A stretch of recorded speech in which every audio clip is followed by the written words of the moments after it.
Welcome to Vedavyasa Academy. Dear friends, T20 world cup 2026లో నిన్న ఒక అద్భుతమైన థ్రిల్లర్ మ్యాచ్ జరిగింది. పల్లెకెలె వేదికగా పాకిస్తాన్ మరియు శ్రీలంక జట్లు తలపడ్డాయి. ఈ మ్యాచ్లో పాకిస్తాన్ విజయం సాధించినప్పటికీ సెమీఫైనల్ రేసు నుండి నిష్క్రమించాల్సిన వచ్చింది. అసలు ఈ మ్యాచ్లో ఏం జరిగింది? పాకిస్తాన్ ఎందుకు అవుట్ అయింది? న్యూజిలాండ్కు ఎలా లక్ కలిసి వచ్చింది? ఈ విశేషాలన్నీ ఈ వీడియోలో చూద్దాం. టాస్ గెలిచిన శ్రీలంక మొదట ఫీల్డింగ్ ఎంచుకుంది.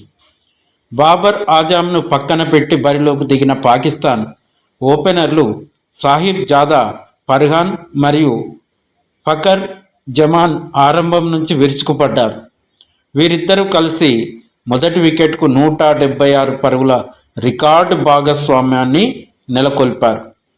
ముఖ్యంగా సాహిబ్ జాదా, ఫర్హాన్ 60 బంతుల్లో 100 పరుగులు చేసి ఈ వరల్డ్ కప్లో తన రెండో సెంచరీని నమోదు చేశాడు.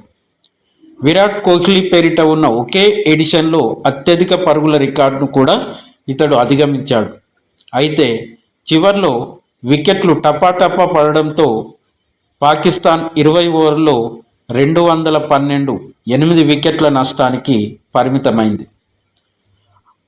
ఇక్కడే అసలు ట్విస్ట్ మొదలైంది.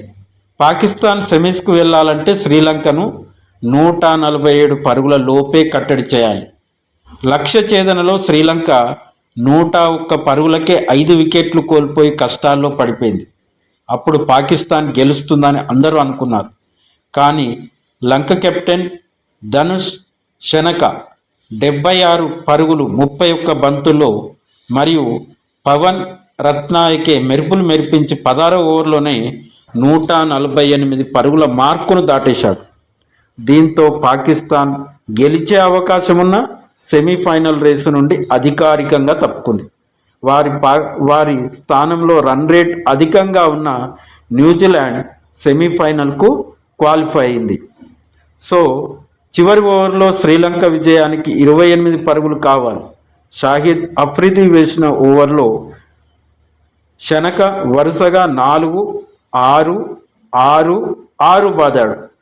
ఆఖరి బంతికి 6 పరుగులు అవసరమైన తరుణంలో షాహీన్ అద్భుతమైన యార్కర్తో పాకిస్తాన్ 5 పరుగుల తేడాతో గెలిపించాడు.